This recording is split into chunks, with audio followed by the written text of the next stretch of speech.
Naturally, I think if I trust you, then I definitely would be much more comfortable to work with you. In National Healthcare Group, we do have a concept called collective leadership. And inside it, what we're talking about is in a team, all of you can lead in your own way. And you need to trust other people to lead in their own strengths as well. So you should take turns to come to the front as in when you know that you're better at it, to lead something or to work on something in the team. And the trust is made of very, very tangible things because we want to be able to build it, and so it has to be a bit more tangible.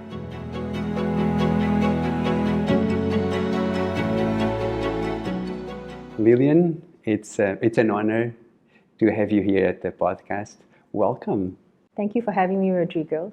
Let's first get to know you. So can you tell us about your background and also about your journey? I started life as an internal medicine doctor, trained in Liverpool. But it's always a little bit cold and a little bit wet in the UK, and I really, really missed Southeast Asia. So came back to work in Singapore. But I have really good luck because not long after that, SARS came around. So among the first few patients that Singapore actually had, one of them was mine. I guess I can count myself very lucky because I didn't catch SARS from this person, but certainly there were much more healthcare groups that were affected then. I mean, one of my friends who was in that department did catch SARS and did eventually pass away. So I think those sorts of things, as a junior doctor, really, you remember them, right? Yeah. And so then, of course, work as a doctor, rotating through general medicine. So in terms of the rotations, I've gone from the emergency to the ICU to the community hospital, and that gives me a great amount of breadth. So with this breadth, more and more, you begin to see that the system needs to work together, right? If we see individual patients in clinic, I can only affect that person the amount of time I actually have them. So if you're someone elderly, you've got a bunch of chronic disease, and you come in, I've only got you for, 20 minutes to half an hour, averagely, give you some medicine, and then you're gone. And I don't know what happens to you for like 6 months maybe. How much can I change anything on my own, right? So then more and more you look at the wider system. And for me personally, it was more like I think I need to learn more. Maybe I need to jump out of this. I know many of my friends are excellent doctors. Whether I'm here or not, doesn't make much difference to the bigger picture. So let's do something else. So at that time, they were looking for people with clinical background to come into operations roles in the hospital that I was at. So I was very fortunate again, right? The hiring person is still one of my mentors today. Yeah, so I'm again very lucky. So he gave me a chance. But I have to say as well, the transition is not that straightforward because traditionally there's that sense of hierarchy, but also a tight sense of traditional teams, which is like, you're an outsider. Are you in just because you're a doctor and you kind of like parachuted your way into an ops team? Because you're certainly not an ops trained person. Yeah. And then on the other side, because I was leaving the doctors, it was a little bit like a betrayal or a disappointment. I had a professor who was just like, you stupid girl, why are you giving this up? People would kill for this opportunity to be, doing medicine and all this, and some people never get it. And then some of my peers even kind of went, oh, so you're going to the dark side, are you? How are you going to use your medical knowledge? Are you going to become an evil administrator? So there's two sides of the coin. But I think where they were coming from really was, you're out of the box. So how would you fit into any of these teams now? You've left your traditional career track, right? So it took some time to figure that out. And I think to the credit of the organization that I belong to, people were very open. I mean, I used to go down to our accountants who had never seen me before and just sit there for 2 hours and go, please teach me. What do you do? How do you sort out the books for the different departments? Oh, we track how much chicken we eat every day, really basic stuff. And then that's when you kind of realize that there's a lot more and so many varieties of different team setups behind the scenes, right, that actually support the frontliners to get something done. All this, I think, has helped me to become much better at operations. And I think most of the time that I've actually now spent in my career is in different portfolios across operations in 2 of National Healthcare Group's hospitals, Tan Tock Seng Hospital and Khoo Teck Puat Hospital, doing very different things. So now I'm back in Tan Tock Seng Hospital, and now it's something else again, strategy and corporate planning. So the team that I have now, again, has no frontline role, feels very different, like I've kind of lost my hands, being so used to operations and clinical. But they're good. And the way that we have an impact on the organization is also a different way of working, and so we assemble them differently. So now bringing that into the context of the COVID-19, I mean, you had 2 years, really busy 2 years. Yeah. Can you set the scene about what was your experience during the COVID-19? I mean, you were part of a command center, right? Can you tell us how was the experience? There's no other experience like COVID-19. I mean, I think for the whole world that's been the case.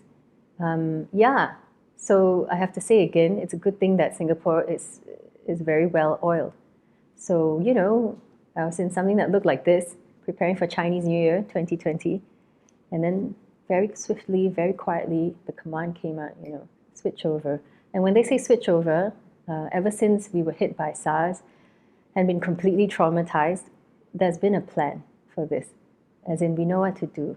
So when the command comes down from the Ministry of Health, what we're doing is we are now using all parts of the public healthcare system as part of a national response, right? So you kind of have a central command structure, a little bit more soldierly-like, I would say, and then you've got different nodes down the line that will take the orders and then interpret them and run them. I suppose the difference then between us and, let's say, the armed forces is that the type of interpretation they need us to do is quite specific to where you are. So, for example, they might, again, let's say, mask mandate, right? Roll that out. So you have to think about, what about my staff? What about the ones who are in high-risk areas, like the ICU and the operating theatres? And what else do I put them in terms of protective equipment? What about the ones who are just sort of dealing with things like portering? They may have short contact or they're wayfinding for patients. What about my patients? And what about their families who come with them? And then how then do I separate different parts of the hospital? So it's not about the mask itself. It's really about the prevention of spread, isn't it? And so when we translate that for a hospital versus, let's say, a polyclinic, very different. And if, for example, you are the Institute of Mental Health, very, very different.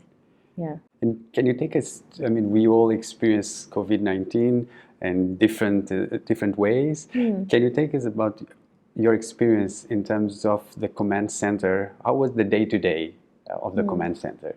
Yeah. So can I make a movie reference? I'm sure most people have seen Star Trek, right? You know the bridge where Captain Kirk or whoever it is in different episodes sits there, and you've got all these different units that actually are specialists or they're focused and in charge of different things. And that's roughly how any command unit works, isn't it? You've got a commander, and then you've got different things. For example, intelligence and supply chain and manpower resource, etc., all these different things. And that's really what's happening every day. It's like flying that ship. Of course, we're taking command from MOH centrally, and then we also need to work laterally with our sister organizations across the healthcare system, right? Because patients are flowing everywhere.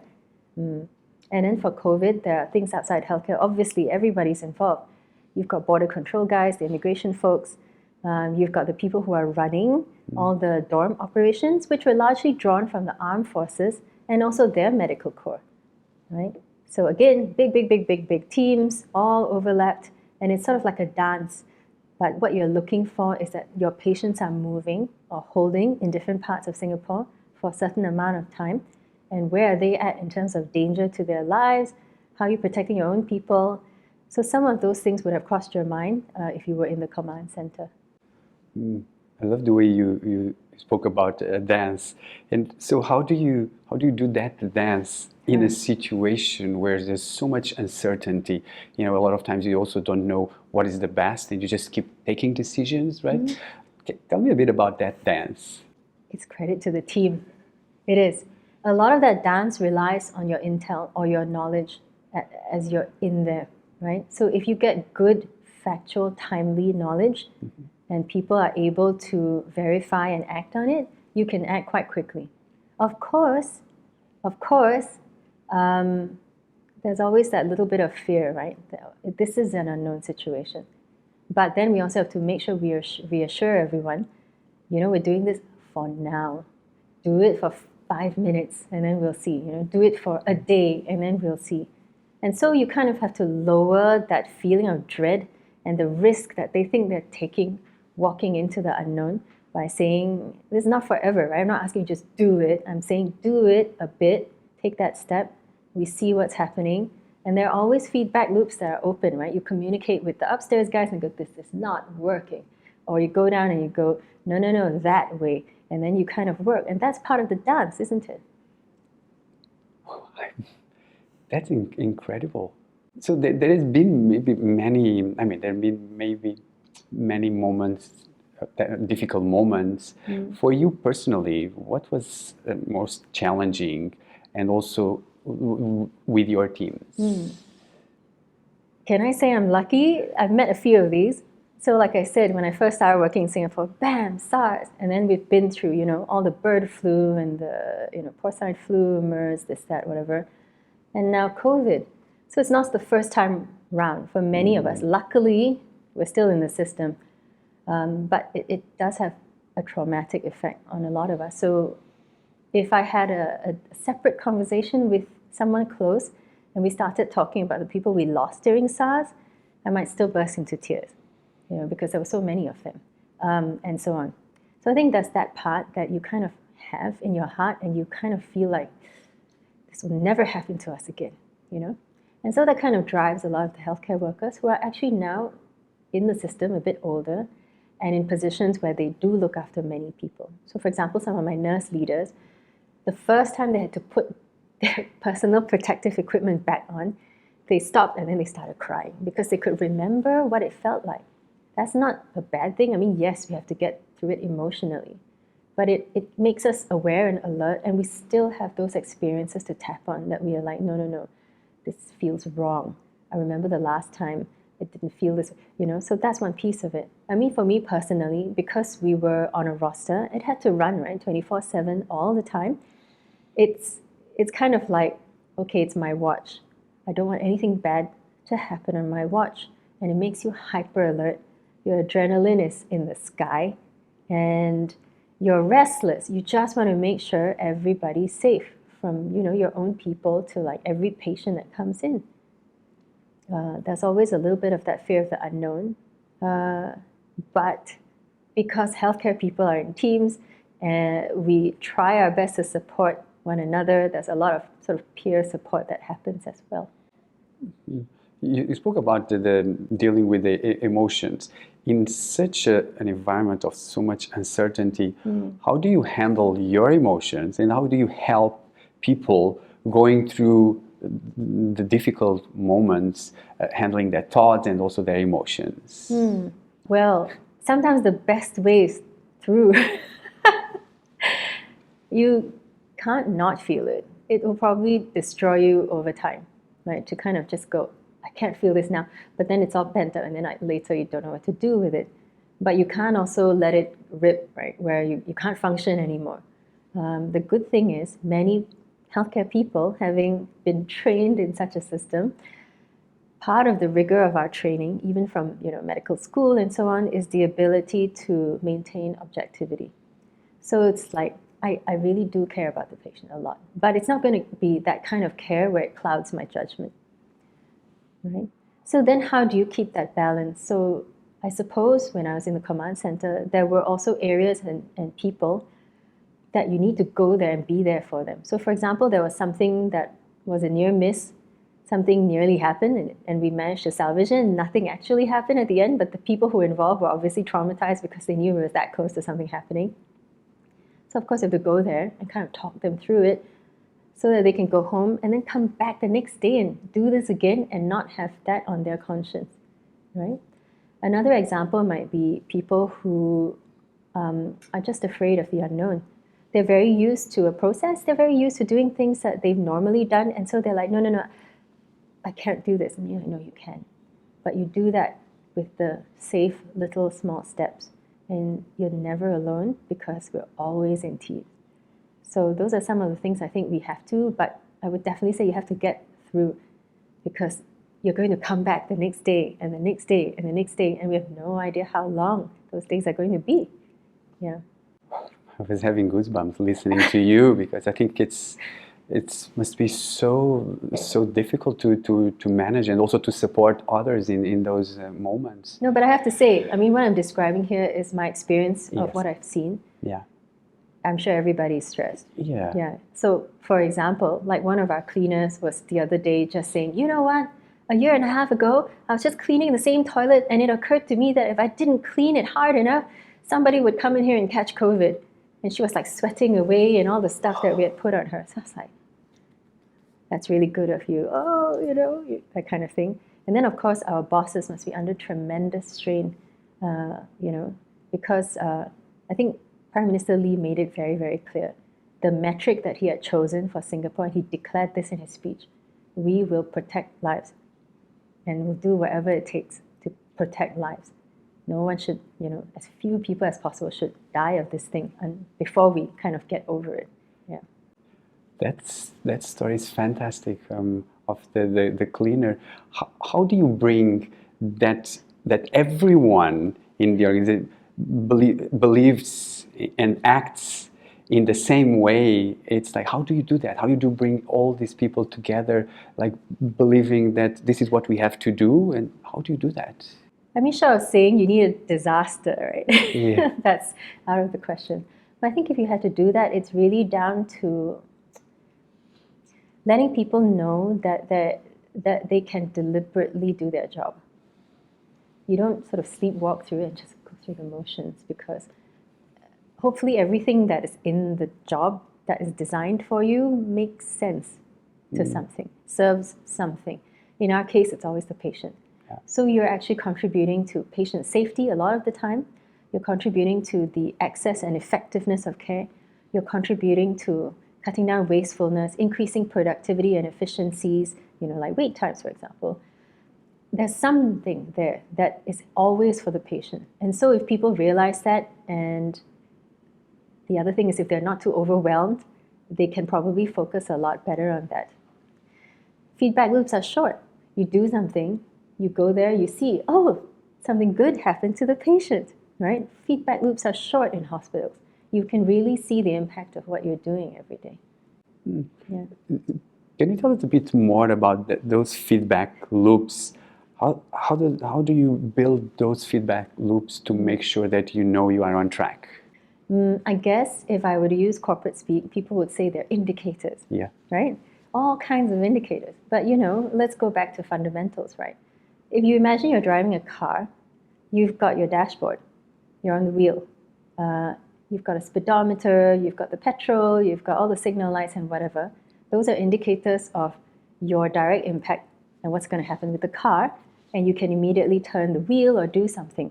So these are short feedback loops that the teams monitor for their own performance. So a head of a unit should be able to, in the morning, wake up and be like, what's happening on the ground today, guys? How many patients do we have waiting for beds? Who's supposed to be going home? Anybody on MC? What happened last night on call? So it's very huddle-like, which is the other practice we have. We have huddles all over the place, all through the day, for all these different troubleshooting things where we make quick decisions and we kind of crowdsource very quickly in the team. Yeah, so that's one way to design that feedback loop. And then people will come back and tell you, I spoke to the patient's son. He said he's not comfortable with this because he noticed his dad was a bit off before he came and so on. So you make intra-team adjustments. Then if we go back to the analogy of the car, you've got, let's say, your radio on, and it's telling you things like, or your Waze, GPS, and it's telling you things like, 50% of the traffic is headed in that direction this morning. Don't go there, right? So you've got something on a little bit more of a system or a horizon scale that's telling you people that are actually influencing it. You could end up influencing that because you could still drive into the traffic jam and contribute to that traffic jam, or you could not contribute to it. And those are other types of sort of environmental scanning or intel indicators Same as what you would do with your side mirrors, your rear view mirrors. You know, if some crazy driver comes from behind, it's really not your performance that's going to be a problem. Then you have the third set of indicators, which are maybe your family members who are sitting in the car. It'll be like, Dad, can you drive straight? You're making me sick, right? Or instructional, pull over, I need to throw up, you know, things like that, which are again different things. So your performance is actually made up of all of these things, and then what that person who's driving actually does with them. I guess that's probably my way of kind of saying it's maybe a little bit too simple when we look at performance to kind of go pick a metric and I'll pay you on this, because I don't think it works that way in healthcare. Yeah. So now this leads us to more to teams and high performance. So in healthcare, how do you build a high performance team? That's a good question, because I think many people would sort of want to know, firstly, how do you build different types of high performance teams that need to do such different things in healthcare? I guess sometimes you build them and sometimes they create themselves over time, right? Because one of the things about healthcare is it's a curious sector. You know, we live through the service that we bring from the evidence of the science that we do, in a way, right? So if it didn't move year to year, something's wrong with your healthcare system. You're always, you know, wanting to get better. You do more research, you bring more stuff back, you translate more things, you get that feedback loop that's happening all the time. So the people in the team also change all the time, right? They enrich themselves in different ways. Life happens.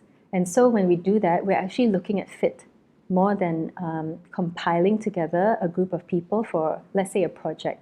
Because many of them will encounter one another in one of those nodal things that they do across their career. So actually it comes back to what you were asking about, how do you make people take ownership of a thing? And sometimes they will naturally fall into different types of teams that solve different problems. That happens very commonly. The other way that performance teams happens is when you really, really need to solve a problem immediately. Then you look around at the people who have a certain number of things that you want, the type of skill set you need right now, the ability to relentlessly do it, that you can look them in the eye and go, I leave this in your hands, right? Please go and sort it out. So that's the other way to do it. Yeah. And what are the key ingredients for that team to become a high performance? I think I would probably boil it down to trust. Yeah, it is, isn't it? I mean, if my patient doesn't trust that I can provide safe care and get them better, or I don't tell the truth, or I'm trying to rip you off, then it's really not going to work. So I think trust is one of the currencies that we actually rely a lot on. And that is something that helps us to subconsciously or instinctively tell whether or not we've been able to perform for the patient in the context of that system. And how do you build that trust?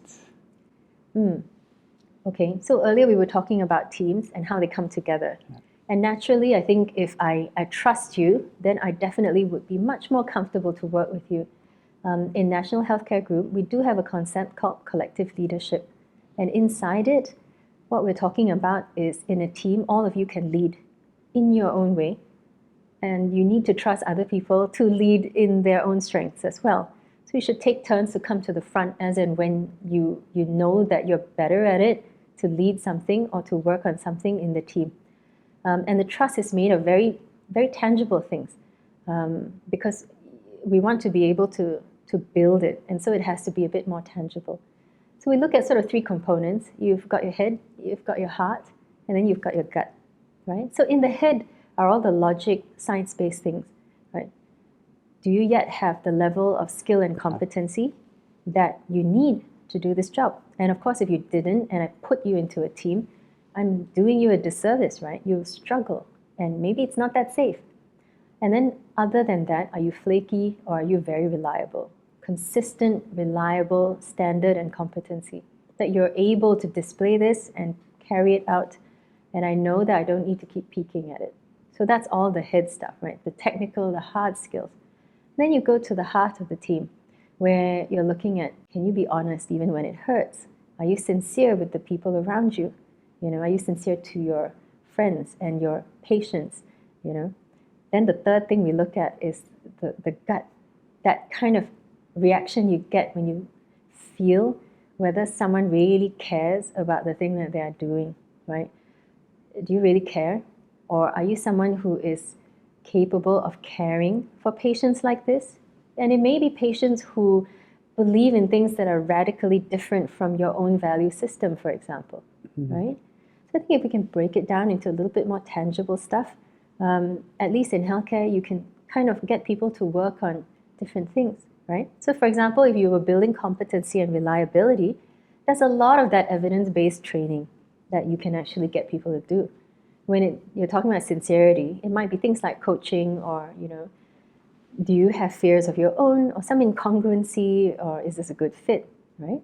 Maybe what you want out of it is different. Maybe you really want to make a lot of money because you came from a really poor background, and that's conflicting with what you want to do really, that is to cut costs, And then there's the gut part where, because we sometimes take such rapid decisions. So if you can imagine a resuscitation team coming together, they need to know that these guys will care enough that we are going to go all the way as much as the patient has said he had wanted us to, right? That I will resuscitate you to the best of my abilities. Yeah. So you say that one of the things is about the ability to take decisions fast, yes. right? How do you develop that in your teams? Okay. It's a little bit more complicated, so maybe I'll break it down into bits and pieces. First, let's look at the category of decisions. Some things have low impact, low risk, low impact, right? Those I think are lighter on people's stress levels, and with some experience or some logical thinking or common sense, you'll be fine. Then there are some things that are low risk, high impact. You'll probably do it, right? Because it's like, yeah, I think this is going to be good. And then not too bad if we need to reverse, right? There are some things that are high risk, unknown, I have no clue what's going to happen. Could be bad. Those, in order to make timely but not ridiculously, silly, rapid decisions, we try to kind of open it up a bit more and decrease the unknown space. So you would look for things like, let's go walk the ground. I need to see what's happening. What is it like daytime and nighttime? What are the different facts? Are we missing something? Or you might ask around and say, hey, I think we should make that decision to do this. What are your perspectives? So again, that whole sort of team collectiveness comes in. But then I guess the other way that you could say is you're crowdsourcing, right? You're trying to solve a problem by bringing in enough perspectives to make it a rich solution. So I think with that sort of way of looking at it, we can take a look at the decisions we make vis-a-vis the sort of real risk that we actually face when we make those decisions. So I like it. So you break it into these 3 different levels of decision, and according to the level of the decision, then you operate differently. And maybe you can tell us a story on your personal story of how you built a high-performance team. Okay. At one point in my life, when I was doing operations, I was in charge of a bed management unit. They're all good-hearted people in there. But when I got there, cranky as anything, because the actions that they were taking did not lead to the outcomes they wanted to see. And everybody on the outside was like, why aren't you delivering, And the bed management unit is the one that kind of assigns, monitors, oversees the occupancy of the beds in the hospital, right? And when I got in there, it was a little bit more like, it felt very siloed. Like they had been so embattled by the sheer sort of stress and workload that they had kind of walled themselves off from everyone else. It was like almost like a little gang where they were just like, we'll look after our own and we won't do anything else that's very different because it could be dangerous and other people might be the enemy, right? So I think in that way, it wasn't performing. Credit's not to me, it's on the way that the team changed. So first things first is they're so embattled, I need to create some space. So it's not so much physical space, you can only take this much space as a person, but it's a little bit more like a psychological space. So things like, did you get your 5-minute break? Did you talk to somebody about this? Could you manage to share your ideas with someone? What's going on at home that you're bringing all this stuff to work with you, right? Are your kids okay? Is somebody sick? How's your grandmother? So these are the sort of things that create a bit more space in them to be able to sort of calm down and kind of realize, oh, it's all me, right? It's all happening me. And then expand that out a little bit more to now it's you and your colleague. Oh, this is your buddy, right? She works the same shift as you do. And what's going on here? So I think first step, space. Give people personal space in order to kind of feel like they're not so embattled. In the process of doing that, on the outside, because there's still those pressing things that need to happen every day, I did take some of the decisions myself. So it was also like an empowerment based on the scale that we talked about. Things that were low risk, likely to be good, I'll just go ahead and do it, right? But I'll have your back. But the things that you think really iffy, please call me, right? And I'll come take a look at it. So as they got used to this way of working, they took more initiative, they calmed down a lot more, and because they needed to take that initiative, they had to reach out. So they weren't so inward looking anymore.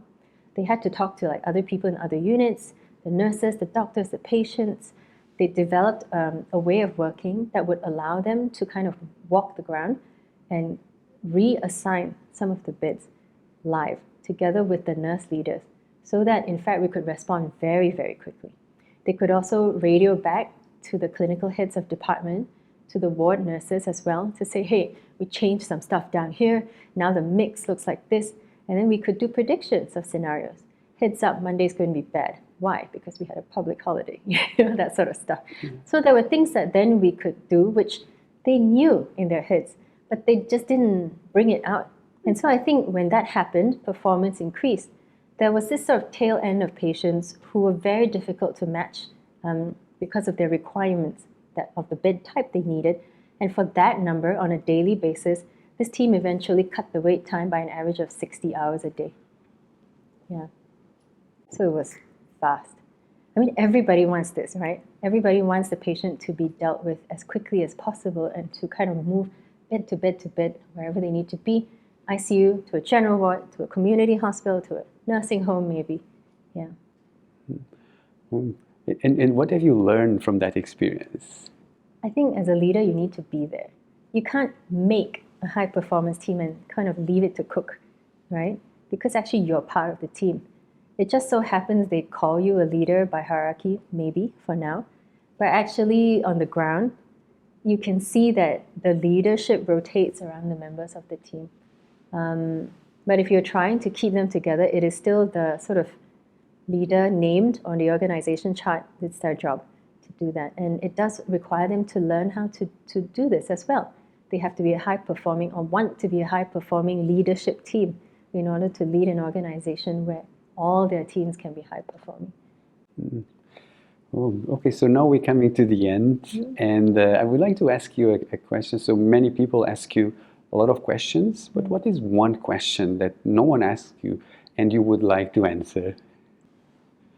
Yeah, I would really like my patient or their loved ones to actually ask, what role do you want me to play in a healthcare team? Very rarely get asked. People often ask, what shall I do or what can I do? Sometimes there's a lot of guilt or powerlessness because suddenly your loved one is ill and you kind of feel like it's almost a different world where you don't really quite understand. You might do the wrong thing. But that's not the question. The question I'm talking about is really, am I part of this healthcare team? The answer is yes, for sure. I mean, you're there all the time. And as a patient, you're living in your own body all the time. If you're not a team player on your own care team, how are we going to deliver any of those good health outcomes that you actually really want and need? Yeah. Wow, that's a lovely way to end our conversation. It was so fascinating to learn your world, the way you operate. And also, your story is very inspiring. So thank you so much for coming and for sharing with us. Thanks, Rodrigo. It was nice chatting to you.